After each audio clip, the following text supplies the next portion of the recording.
My name's Adam Roger. I've been here for about 5 minutes or 3 months, however you want to put it. For me, as an operator, it starts way before you get here. You're always thinking about the site you're working on and what job's coming up and what ground you're sitting on and how everything's going to behave. So generally, turn up on site on time, of course. Fill out your pre-start, do the pre-start. Yeah, make sure everyone knows where they're going, what they're doing, and everyone will go to work. So we're doing a lot of lifting and things like moving objects around. I've got to take buckets off. The boys have to change their hoses and things like that. I suppose there's a lot of little things that if you don't operate a digger, you don't know that we're doing it. If you're new to site or new around plant and things like that, we just want to see you, communicate with us, and just so we know where you are at all times and you know what we're doing.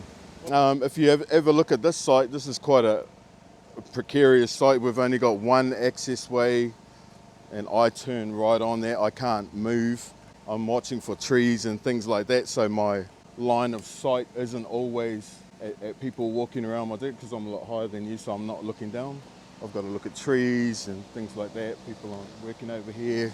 I have a spotter or someone that's keeping an eye out for me and the things that I can't see. I mean, I have 6 or 7 mirrors, a rear view camera, but I can't see everything. So I rely on my spotter so if you can communicate with them before you come anywhere near the machine, that'd be great. What are your biggest challenges on site? Workers, that's it. The workers The biggest challenges, yep. Yeah? People standing in the way, people, so if you're lifting, people going in to grab chains while you're still moving around. You look at the amount of space we've got, it's pretty difficult to stay out of the way. I'll come down and do my own pre-start. We have a long checklist that we have to go through. First of all, we unlock it, open the door. Basically, I look for any mud because things can get a bit slippery. 3 points of contact when you're getting up. Have a sit down, open the window. Yes. Right, throw our seatbelt on. Checking everything from hydraulic hoses through to your horn, your lights, things like that. This is equipped with a green and a red, so you know when not to be near me. I usually have a talk to my spotters, get them to check to make sure the flashing beacon is working. Okay, so when you engage that means all these controls are available to you. Once I flick that up, controls are locked out and it's safe to walk past. Check your tracks, every little thing that will help move this machine, and more importantly stop it, we check over in the morning, so that's, if something were to happen, that's all going to work how it's supposed to work. A fire extinguisher in here, it's all tagged and up to date. You check everything else, the condition of your windows and things like that. I'll relay anything to Jules, my supervisor, if I need anything done to the digger. The other day we had a loose greasing point, so I had that checked out. We get that done and then we get on with the work. The real challenge is just keeping an eye on everyone and knowing that they're keeping an eye on you as well. If you work together as a team, it really comes off quite well. There's a lot of communication and really talking to each other, not just assuming someone knows you're there, because that's not the case at all. Never go onto a site assume that they know you're there.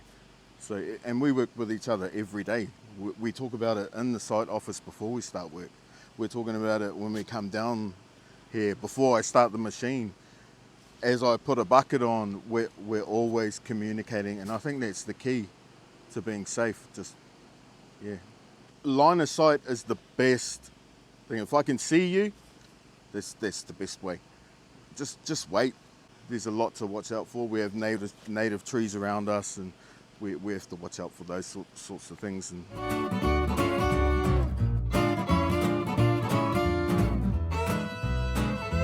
Hello everyone, I'm Jake Robinson. working for March Cato as a logistics manager, and I'm in charge of directing trucks for the company. Hi, I'm BJ, and I'm working for March Cato for nearly 4 years, and I'm also a health and safety rep. My name's Daniel. I'm a truck driver for the six-wheelers. We're here in Kitchener Road. Take care of my truck.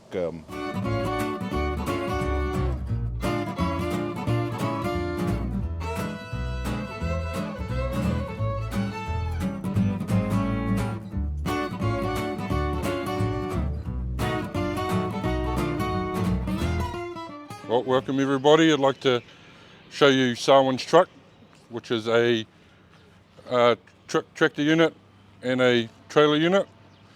So to drive this vehicle you need a class 5. Once you take the trailer off you can go down to a class 4 with the truck only. 10 tonne payload on the truck and 17 tonne payload on the back, which is what we're allowed to carry legally on the road. Some of the checks that we do on these trucks is, first thing is the wheel nuts. You see the wheel nut indicators. That tells us that if one of the nuts is shared, we need to look at it. The tyre pressure. Most of the drivers do have hammers to test their tyres. You can kick the tyre if you want. Not too hard, otherwise you'll hit your foot. Any leaks on the ground that's noticeable, those are probably the first checks you do because you're walking to your truck. Our legal requirements, our TSL, Regos, COFs on trucks, not WOFs. We're also looking at the condition of the lights and the positioning to make sure that they're not cracked or broken. And also while we're outside we can check our fluid levels. We've got AdBlue on the side here, fuel tanks. We also check our airs as well because you get water build up, so we need to empty the air out of it every now and then. And once you're in your truck, then you've got quite a few things to check.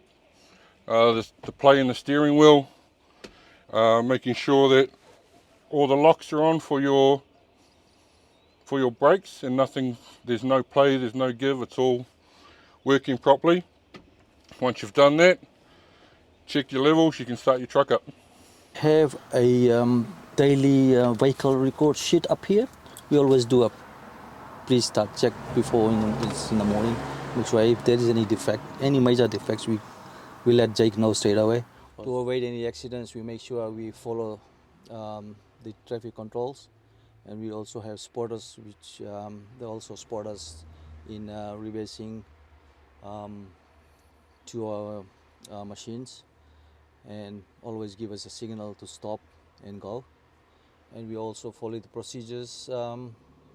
We make sure you don't have any accidents, and communication has to be very, very clear and concise so that we can see what's going on. If you can't see a spotter, stop. Toots, stop sign, just be careful on the road.